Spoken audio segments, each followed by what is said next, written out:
Eto 10 payo sa mga gustong tumanda na malakas ang katawan. Okay, sa mga medyo nagkakaedad na dyan.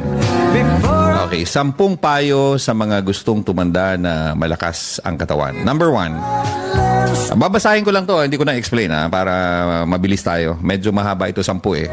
Huwag agad bibitawan ang inyong trabaho. Maging abala hanggang maaari. Ito ang magpapanatili sa iyong kabataan na labis mong ikaliligaya. Buliskiti niya. Ikaliligaya. Okay.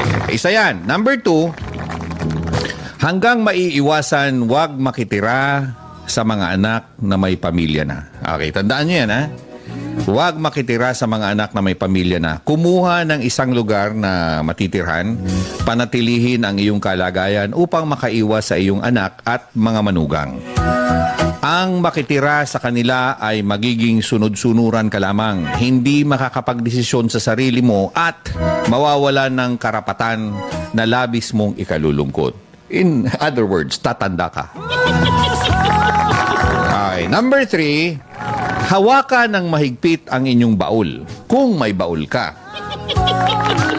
Kung magbibigay ng pera sa anak, yung kaya mo lamang at laging